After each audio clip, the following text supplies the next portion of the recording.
to the Emancipated Citizen Podcast, where two human rights activists bring to you the stories of some of the bravest men and women out there fighting for their freedom and individuality against authoritarianism and oppression. I am Zacaalrayyis. And I'm Benjamin Snow. Today we are talking to an incredibly brave Russian exile, an environmental activist, a queer rights activist, a person who has stood up against the war of aggression that was started by Vladimir Putin in the beginning of 2022 against Ukraine. Somebody who has brought so much to the world and has sacrificed so much for what they think is right. Yalo, would you like to further introduce yourself a little bit? Tell people who you are, why you're here. We like to bring unique perspectives, people who have seen and experienced and done things within this realm of fighting for freedom that are farther than what is usual. So we're very happy to have you here. What did I miss? What else would you like people to know about you? Thank you. I'm really glad to be here too. I think you covered everything. I am indeed a queer non-binary person who had to escape Russia in the September of 2022 because of political persecution. I currently live in Georgia, and I can't name myself an active environmental activist right now, but I'm still a queer and human rights activist, even up to this moment.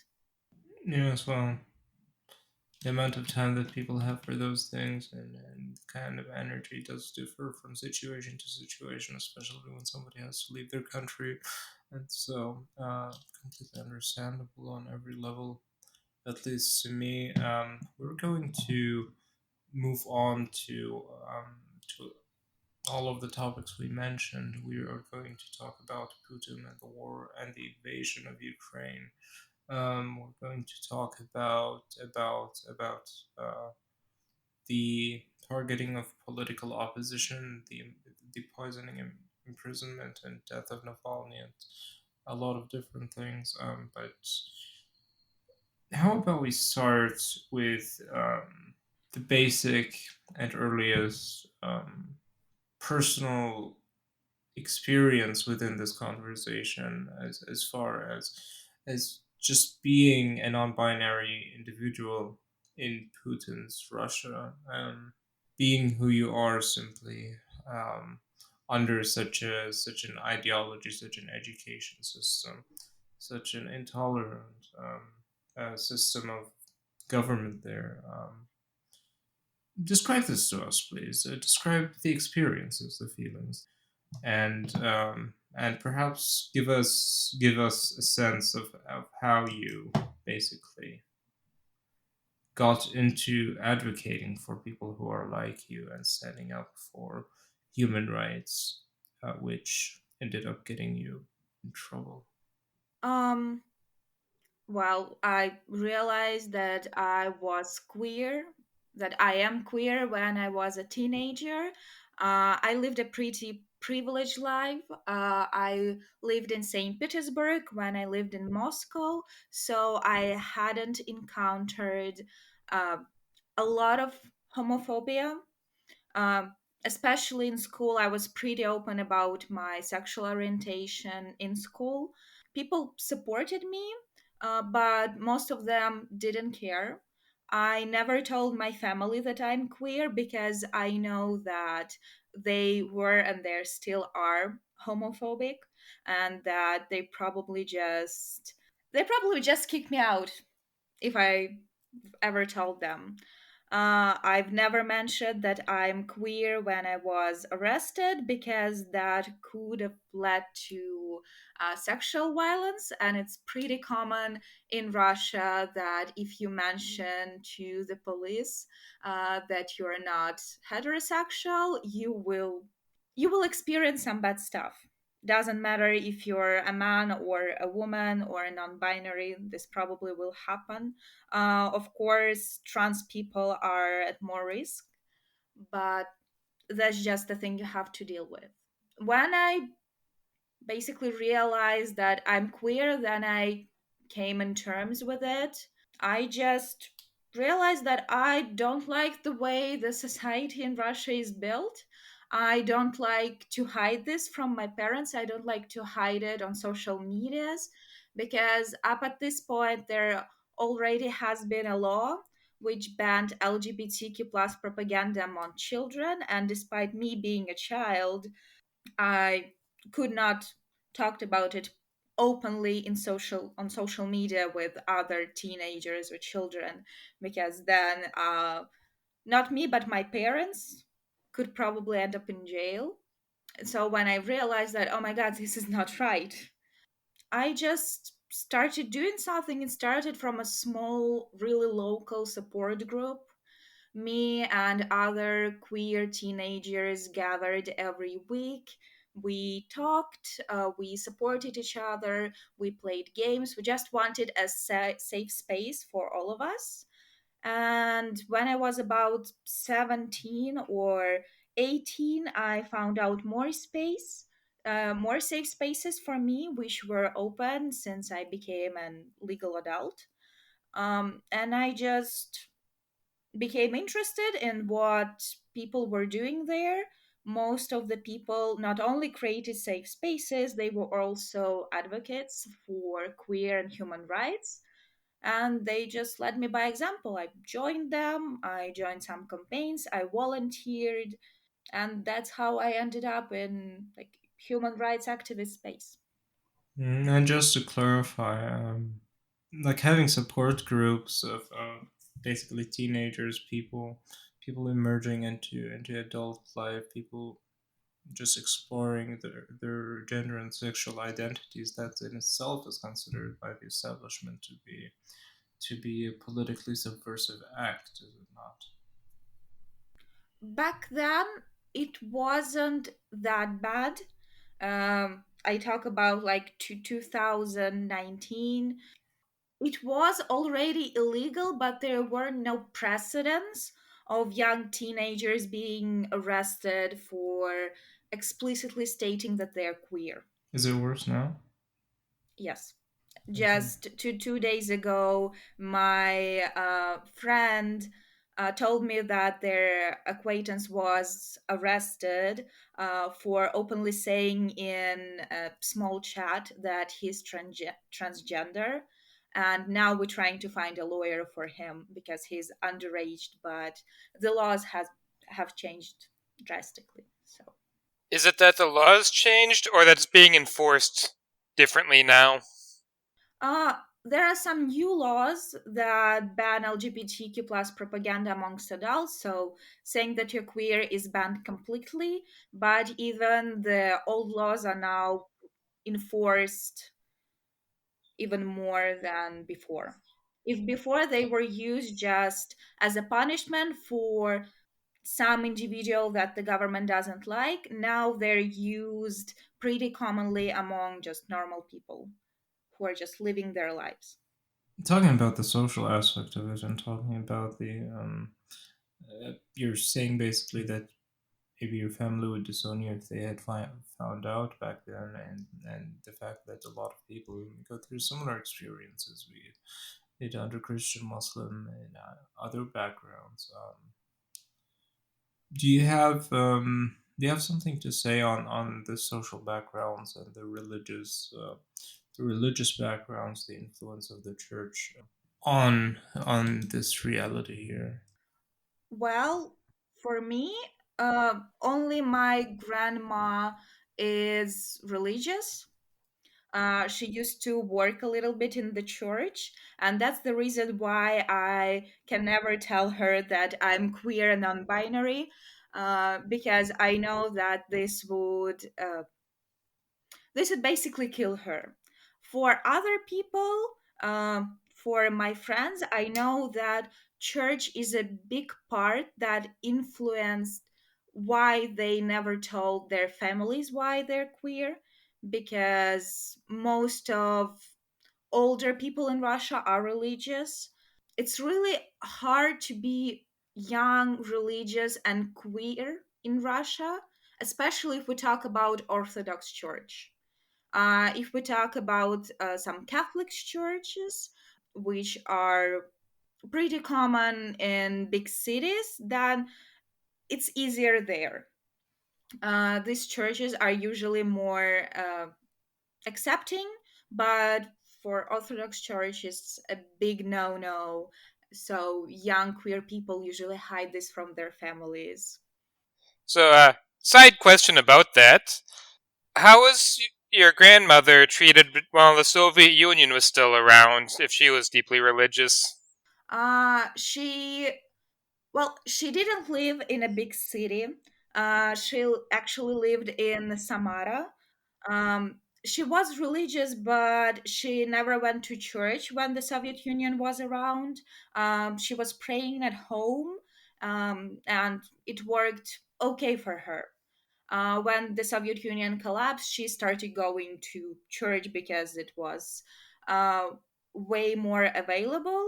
At some point, I think when I was 13, my uncle died, and after that, my grandma became extremely religious because she lost her son. And so she started going to church almost several times a week. Also, Yalo, something I heard about the Russian Orthodox Church. I also heard that the current iteration of the Russian Orthodox Church was founded by Stalin, both as a means to get a little extra religious motivation to people during World War II, and so that the KGB would be embedded into it, if not running it, and would be just collecting people's confessions. Is that true? Well, I'm not a historian. I know that this probably has been an issue in, again, in big cities. And it's widely depended on the priest. Some priests, especially if we talk about uh, some parts of Russia that are like located in Siberia, priests there usually never reported to the KGB just because there wasn't anything interesting to report.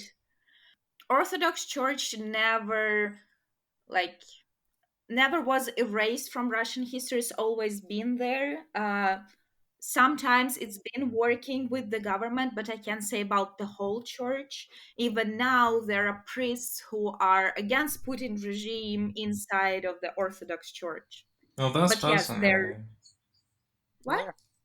That's fascinating because I had a conception, well, a kind of political conception that I heard from other people, which one big distinction between like the Catholic, like the Roman and the Eastern tradition, basically, like the Roman Catholic and the Orthodox tradition. That's within the Roman Catholic conception, from which, of course, Protestantism and so on emerges. The church stands as a regulative body above the state, and so the Pope, basically, in a lot of circumstances and in a lot of historical contexts, would basically give orders to the king or give tell the king what to do. Whereas in the Orthodox understanding of it, it's kind of the other way around, where the king kind of has to tell the head of the church what they are and what they are not to do. Do you think that's a correct conception of the Orthodox Church, and do you think that still applies in Russia?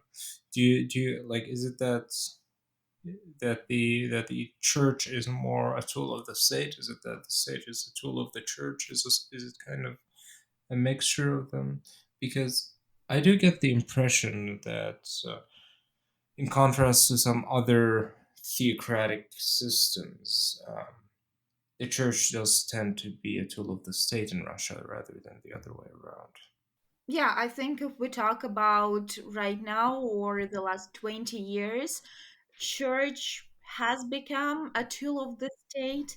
Um, Both Putin and like the head of Russian church, of the Russian Orthodox Church, have the same values and they broadcast the same ideas, just in like different ways. Putin uses the TV and the head of Russian church uses churches.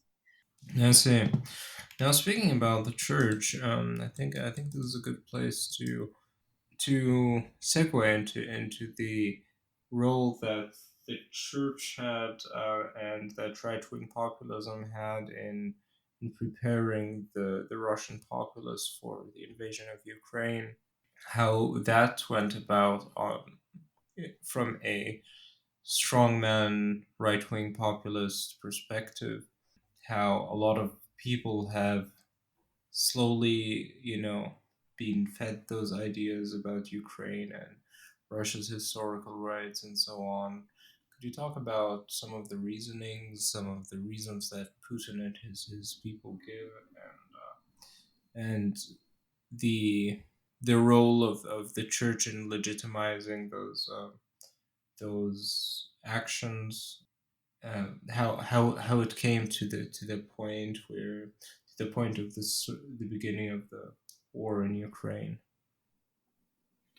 Yeah, so if we talk about the church, I'm I don't think right now the church is uh, trying to legitimize what's happening in the Ukraine, but they also never told that this was wrong, that they condone it, that But this is bad, we should all go home. if my understanding of it is correct, the head of the Russian Orthodox Church basically um, did basically express support for Putin's invasion. No, like it wasn't like we're staying neutral. It was like, yes, this is a good thing. Putin's doing the right thing, that kind of thing.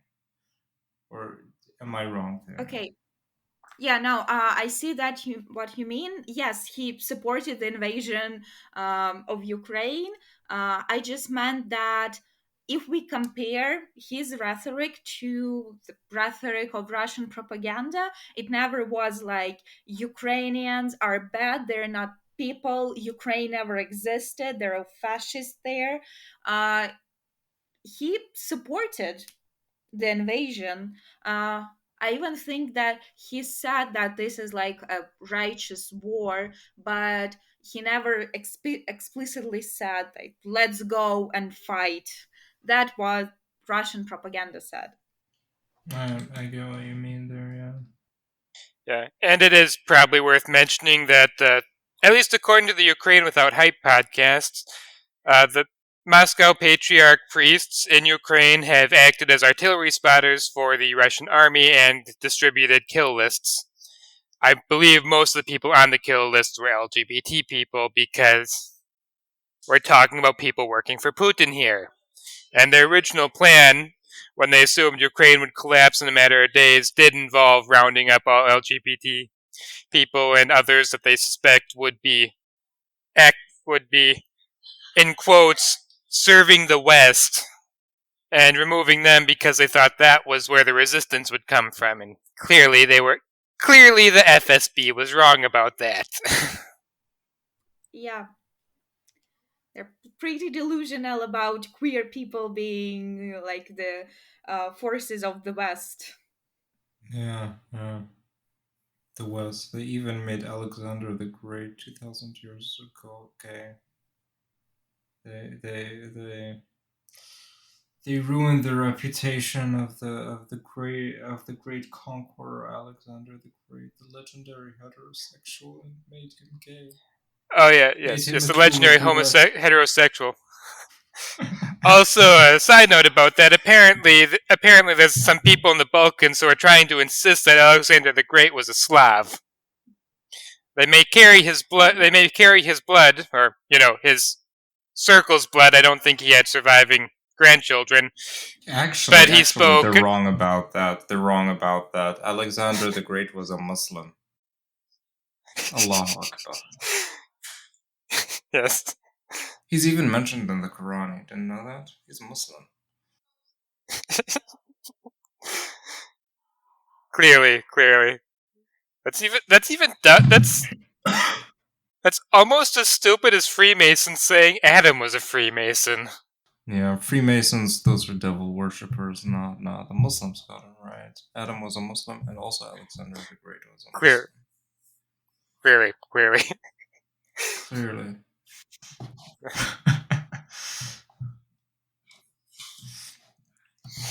Anyway, what were we on about with the gay people being tools of the West and spies and terrorists in Russia and Saudi Arabia, and it's ridiculous how many countries keep sharing those ideas.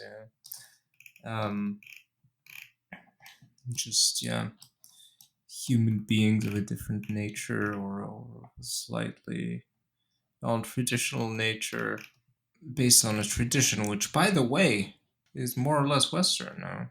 I mean, the Abrahamic tradition is Middle Eastern in origin, but I mean, the West had played an enormous part in spreading this basic system of morality and demonizing homosexuality and non-traditional gender expression and so on. I mean, if you look at things like homophobia in America or India, before the West ever came there, it wasn't that bad. The West brought it there, so it's like I could just easily make the argument that homophobia is a tool of Western imperialism. It was at different times. Yeah. But I mean, that's just to say, you could just easily make the argument that homophobia is a tool of Western imperialism. So, and I think it would be an even better argument, as nonsensical as it is as well. That yeah. Yalo, would you agree that homophobia is actually a tool of Russian imperialism abroad? Yeah, that sounds about right. I know that ancient Slavic people weren't subjected to homophobia that came to Russia later with the religion. And with that, it spread towards other indigenous people of what's now Russia. And I mean the Vikings too. I once read a 5 to 10 page long article about homosexuality and attitudes toward amongst the Vikings that could be summed up as we really don't know. Yeah, I mean, hating people for wanting to have sex with this person or this other person, or wanting to wear this type of jewelry or that type of jewelry. That doesn't even seem to be historically like the rule that everybody follows. That no, we're hateful and we just want to oppress everybody that's different from us in every possible thinkable way. I mean, other kinds of hatred and bigotry sure existed, but this is by no means a basic part of human nature. Anyway, moving on from the whole philosophizing and anthropologizing politics. So, LGBT advocacy, obviously one of many points, is one of many areas where advocates, activists, people who care about justice have been vocal about for a very long time, and especially after Putin has cracked down on opposing thoughts within Russia, as the war has started, as conscription started, as people, as we've seen, were thrown in black vans and made to disappear for certain amounts of time at least, as Russian journalists and leaders have been poisoned, thrown off balconies, and disposed of in so many different ways. How have things changed, in your opinion, when this war started? And how far did the repression become more terrifying and more intense? And Well, can you also give us some examples of people who paid a very high price for voicing their criticism towards this oppression? so in terms of political oppression, after the war started, they definitely uh, became more severe. It's pretty easy to spot when you've been protesting in Russia for some time. So usually before the war, if you were caught protesting, you would just get a fine. You would like be arrested, then sent to court, get a fine about 10,000 or 20,000 rubles, and that's it. Can you After the war, translate that into dollars or euros so we simple-minded people I can understand? I I honestly don't know the current exchange rate. I think it's about like 150 to 100 euros. But after the war started, if you were caught protesting, you would be sent to jail for about 15 days. There is an article in Russian laws which specifically bans protesting. And before the war, only like the light parts of these articles were used, so you usually just get some fines. After the war, no, it was like straight to jail. It's your first arrest, and you're just spend the next 15 days in jail, and if you're lucky enough, you will be just released. There are a lot of new laws, which of course target queer people. There is, as I mentioned before, a law that bans LGBTQ plus propaganda amongst adults. There is a law that basically bans trans people. That it also bans like therapy, hormonal therapy for them, and other kinds of therapy, other ways to change your body. There are new laws that talk about foreign agents. So, foreign agent in Russia, it's a label that you get if you are associated with the West, with the Western ideas, or if you receive money from Western companies. After the war started, it became way easier to become a foreign agent, to receive this label. You just had to be like influenced by Western ideas. You didn't have to receive any money. And there is a new addition to this law that now foreign agent can't advertise anything. And since a lot of foreign agents are journalists or bloggers, that's like cutting their main financial source. If we talk about people who suffered, I can definitely name Sasha Skachilenko. I think I mispronounced her surname, but I don't remember how to pronounce it correctly. She was arrested um, trying to change the price labels in the shop to the information from war. Like there is a price tag which says that this tomatoes cost 10 rubles, and she changed it to like 10 people died during this bombing. And she was arrested. She was sentenced to, I don't remember how long, but to a lot of time in jail. She's currently being held because currently is being held in jail, not prison, because her lawyers are trying to fight her case. She has some health issues. She has to follow a specific diet. And right now, this cannot be arranged in jail. So she's basically being tortured by the regime. Yes, yeah, yeah. I mean, medical abuse is a common roundabout way of getting rid of dissidents that such authoritarian states do use. I mean, I could name the story of the Saudi dissident Abdullah Hamid, who also died basically as a result of the government neglecting his need for medications in prison. That also happened. Also, almost happened to Rife. By the way, there.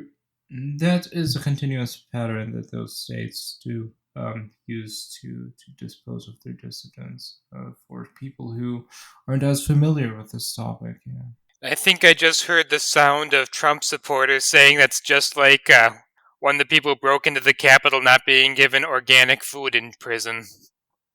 Nobody needs organic food. You're I bullshitting oh, us we know here. that. We know that, but I can hear them saying it's the same thing. I need Kobe beef in prison. Like otherwise, my human rights are being violated. So, yeah, fuck you, man. In all seriousness, no, this is a serious topic, and I mean, even in the time period before, I guess 2019, 2020, a number of journalists were mysteriously killed, mysteriously dropped out of their hotel balconies, and were poisoned, and so on.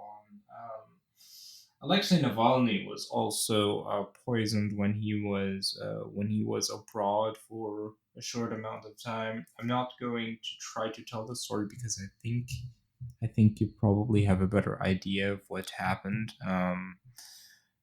The poisoning of Navalny, his courageous return to Russia, his speaking out against corruption and against the autocracy of the Putin regime, his imprisonment, and his ultimate death. Could you talk to us about that a little bit? Uh, yeah, yeah. I vividly remember the time Navalny was poisoned. I remember watching him recover on social media. I remember this fear that he's gonna die in Germany. Um, But I also if we go back a little bit, why was he poisoned, or why do we think he was poisoned? What was the background behind that?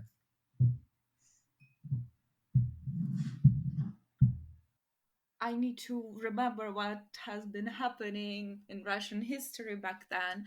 I think it was just a really good time to poison him. He wasn't in Moscow or in St. Petersburg. I think he was in Tomsk when he was poisoned. He had a tour all around Russia to show corruption in small Russian cities. I think it was right before like some local elections. And so it was just a really convenient time. Like you're in Tomsk, there are not really the hospitals there aren't as good as in Moscow. So if you're poisoned, you will probably die.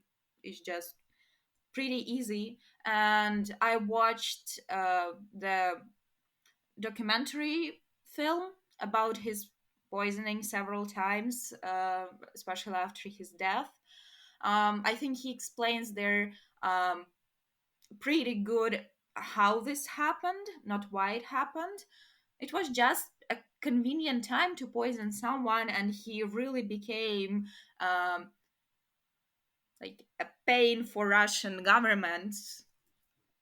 It was It was near COVID times.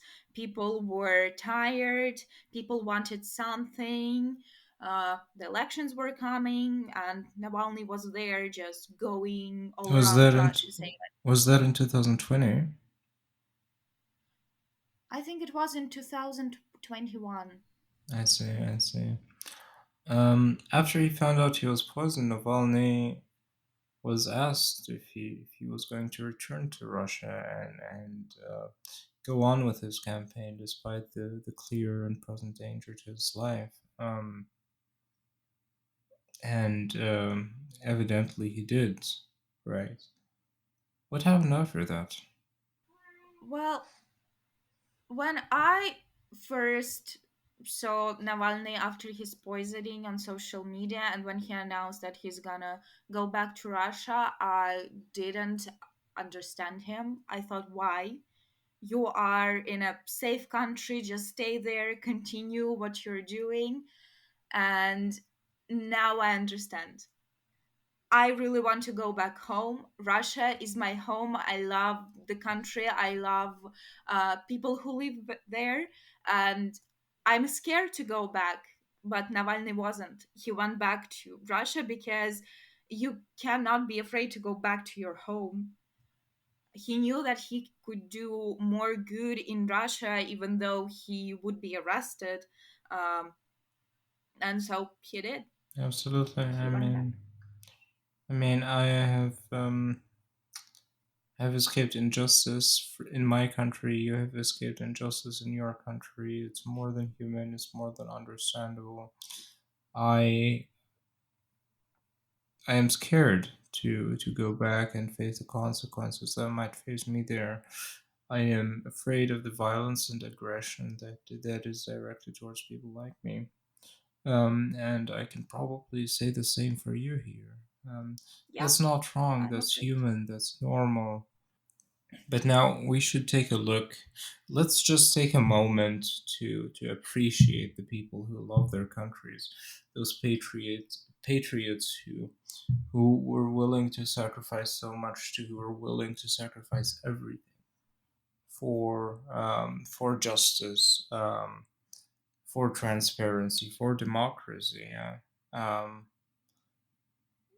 Alexei Navalny knew that the Russian state wanted to kill him. He went back to his country because he thought he could make a difference, even if it's through his death. And we can't let that go unnoticed. I mean, I hate to shift attention away from that, but I mean, somebody like Lujain Al in Saudi Arabia, who studied abroad, who was arrested, has left the country, had every opportunity to live in safety, and yet went back to her country and took decisive action to stand in the face of oppression and to demand their rights and the rights of other citizens. So those are what I consider true patriots, true heroes, true national heroes, people who we should always remember and try to emulate and try to realize their just visions of nation and politics and world insofar. Ben, did you want to say something? Yeah, and personally, I just find it amazing how so many other people have left Russia who maybe didn't quite have Navalny's profile before they left, but not they are now Russian politicians in exile who have no effect whatsoever on Russia. And then Navalny decided he didn't want to be another one and went home knowing he'd be imprisoned almost as soon as he got off the plane and would probably wouldn't live see the sun without bars in the way again. And honestly, I'm surprised he lived as long as he did. Absolutely. No. One point I suppose that I wanted to cover, which I did not cover, was your history of activism, your advocacy against the illegal invasion of Ukraine, um, and the illegal consequences that you faced for that. Um, would you like to briefly tell us about your experience with the Russian legal system, having to live in exile, your life now in exile, and how it's going, the further work that you are doing, and yeah, how things are going insofar. Yeah, of course. So, in terms of my activism, as I mentioned, it started from small support groups. When I became a volunteer in Sakharov Center, which is a human rights organization, through Sakharov Center, I I helped anti-torture committee that works with people who suffered from police brutality and tortures in jail. When the war started, I went protesting the day the war was announced. In the evening, I was on the street of Moscow protesting. The next day, I was protesting. This was happening for some time until I was arrested on the 8th of March, on the International Women's Day, which is quite ironic. I was arrested. I was illegally detained for about 8 hours. It was a scary experience, but it was a nice experience. I got a lot of good friends. Because when you're arrested in Russia, they put you in Автозак, which is like a big police bus, and you just sit there for um, an uncertain amount of hours. So it's like a really good networking opportunity. If you're ever arrested on the protest, you just like have about 8 hours with really nice people to spend together. I've received a lot of help and support from Russian human rights organization called Over the Info, which provided a lawyer. They gave us some food to eat because it's been 8 hours. I was arrested again on the 17th of April for individual picketing near Kremlin. For both arrests, I got a fee. I think right now I owe Russian government about 40,000 rubles, which is like uh, 300, $400, Only if they something catch around you. that. If you catch them, then Yeah, they owe you. But that's not gonna happen. So yeah. Um, I was kidnapped from the metro 2 times. If you're caught protesting in Russia, and there is like a major holiday, like the day of Russian flag or something, and you use metro, police just snatches you from it and puts you in police department so you won't go protesting. um, that happened 2 times, and the last time I was arrested on the 22nd of September, held in the police for like more than 24 hours. I suffered medical neglect and medical abuse. I got a paralytic stroke. I stopped breathing while awaiting for my court hearing, and I was sent to a hospital because they didn't want a dead body in their court. I kind of understand them. After that, I used a small window between hospital releasing me and police finding out that I has been released to escape the country. In terms of Russian like oppressive system, Russian police and Russian courts, after my first arrest, they kind of became like these comedical villains in old comics, which are building some crazy unworking stuff. um, I started to perceive them as this picture. I wasn't scared anymore. I knew that the worst thing that could happen, they sent me to jail, I died there. So there is a fun story. When you are arrested and when you're sentenced in the court, you can appeal this decision, and you can appeal it in two ways. You can either send a letter or you can do this personally. I decided to send a letter to court, but I put a bunch of pink glitter into the envelope because I thought that the court looked really sad and it was Pride Month. They received my letter. They weren't really thrilled. So they've been calling me for a week, about a week in uh, early July, asking me to give them another appeal.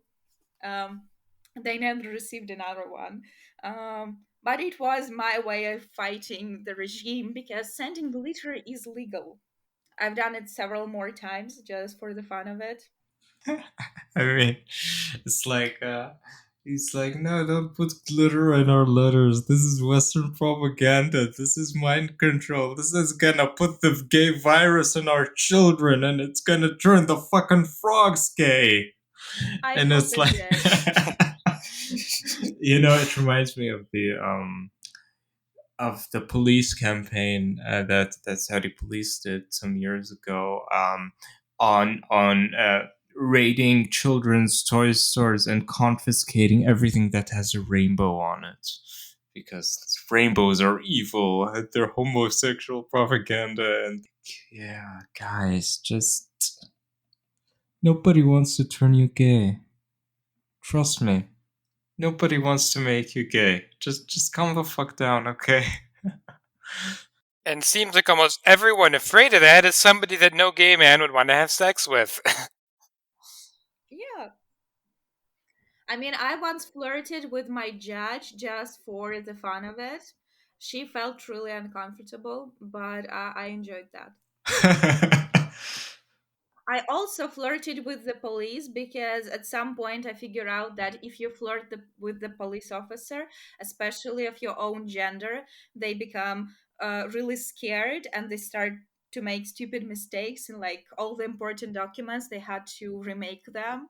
And me and my friends, we were using this strategy They get for all like several flustered and, arrests. oh, you mean Yeah. me? You like me? Oh, I can't even think straight anymore. I'm so flattered. Oh my god. Fascinating. Anyway, in any case, yeah, I think this was wonderful so far. I think we've learned a lot from you, and I wanted to move on to the point where, with the most prominent opposition leader in Russia being killed, and the opposition in Russia basically seeing itself like in a corner at this point. Every side is basically closing in on them. The Putin regime will stop at no ends in realizing their political and military goals. Do you have anything to say on the future of Russian democracy and development, and making Russia a more livable, a more dignified place? Do you have hope of ever returning to your homeland? Oh, yeah, of course. I still plan on becoming like the president of Russia in the nearest future. That's been my goal since I was 7 years old, and I'm never giving up on that. I I think you would already make a have a plan. great president of Russia. Yeah, I already have a plan of what I'm going to do. But as of right now, after Navalny was murdered, I, well, first of all, as he said, he was murdered because Russian government is afraid of of just a Russian opposition. There are elections soon in Russia, and the oppositional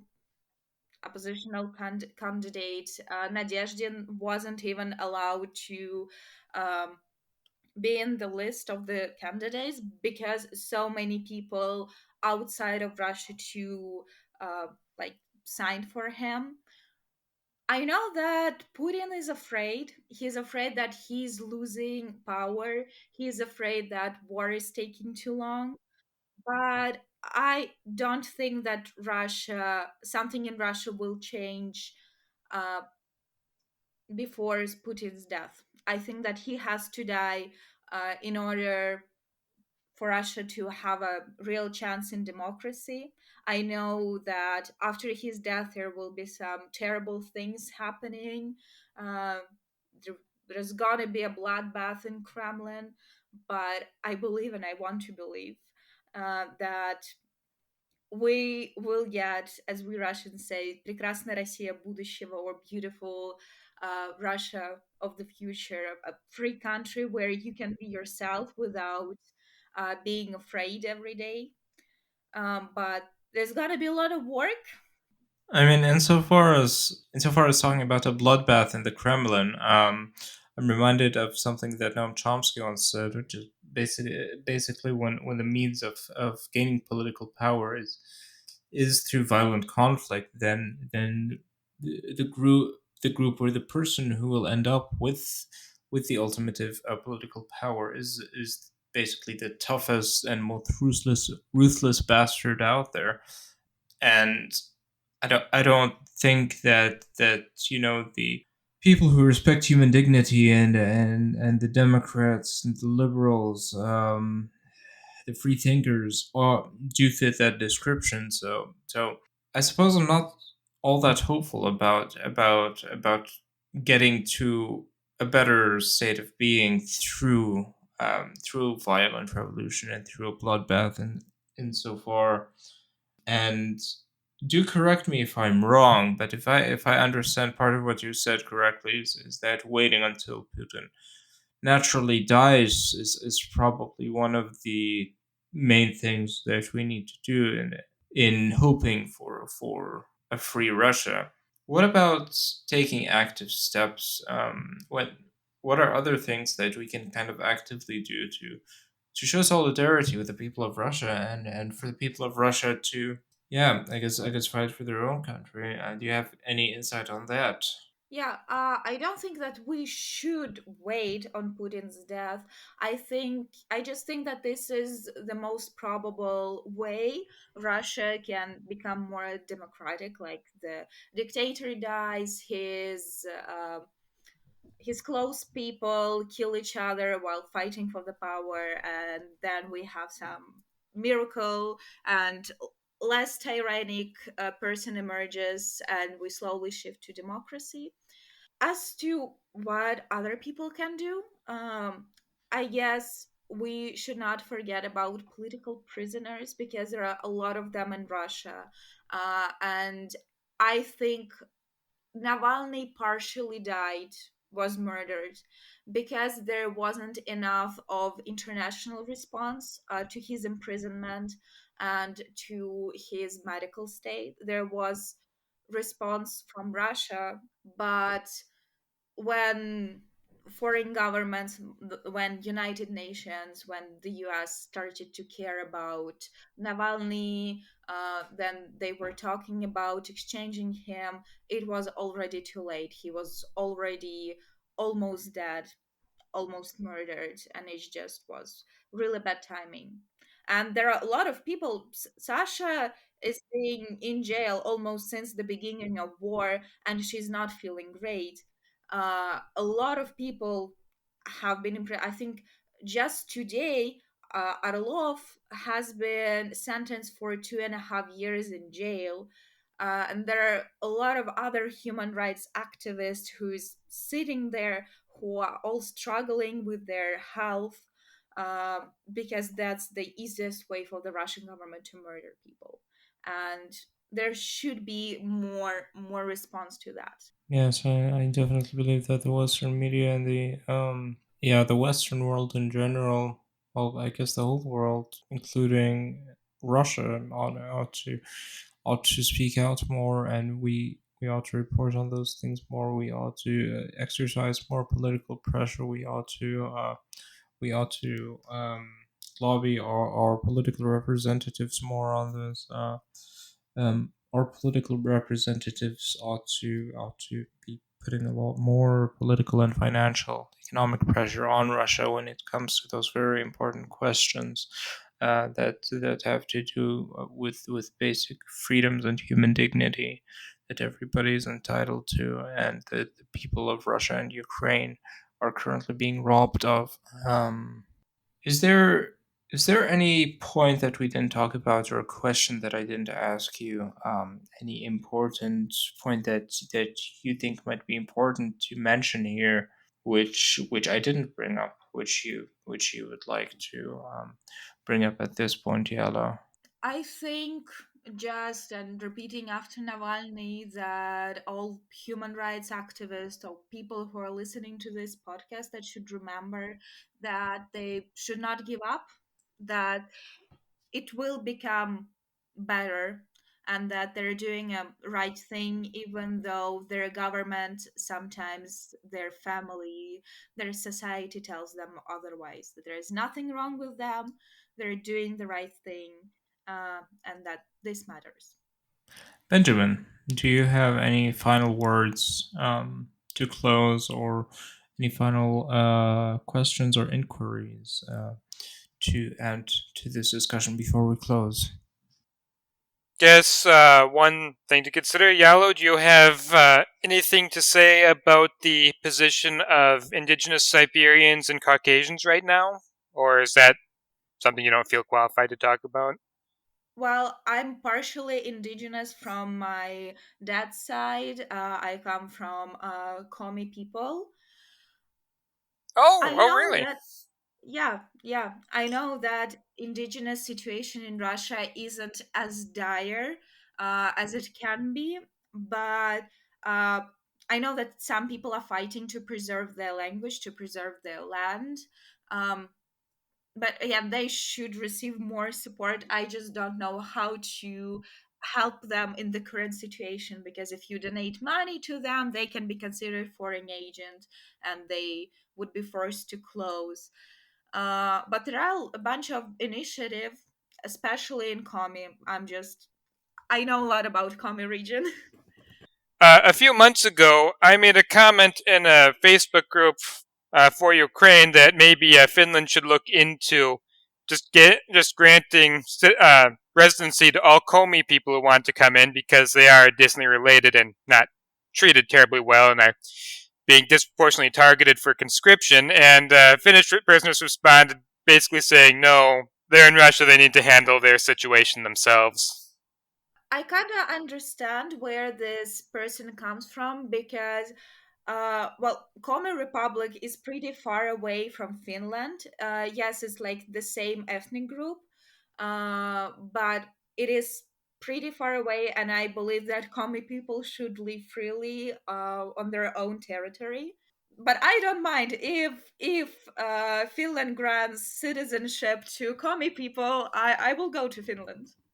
And I have been thinking for a long time that the West should look into taking in Russians who have fled to Georgia, especially Georgia and also Kazakhstan, just because Georgia is such a tiny country; they can only take in so many people.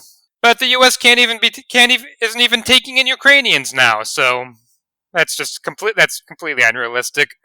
I mean, the Yeah. issue of Russian political refugees is, I think, one that the West hasn't been paying attention to, and should, with time, really, yeah, take some more focus on it and make a consideration. Even if you don't start by taking like a whole like mass of people, like just like there are people who really need protection. If you just start by taking a few people need the most protection, that's going to go a long way. So I think yes, the issue of Russian political refugees, we need to look at that a lot more seriously in the West. Yeah, because unfortunately, it's not safe for queer Russian refugees to stay in Georgia. Georgia is a pretty homophobic country.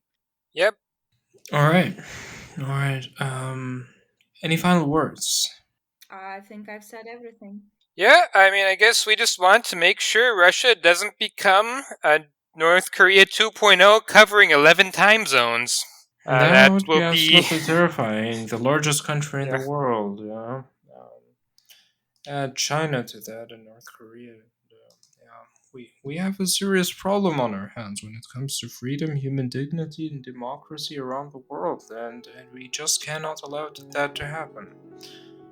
In any case, yeah, Yalo, thank you so much for joining us today. It was an honor speaking to you. It was an enlightening conversation. We're very happy to have you on the podcast. Thank you, everybody, for listening. Have a nice day. Have a good night. Whatever time it is where you are, take care of yourself, stay healthy, and goodbye.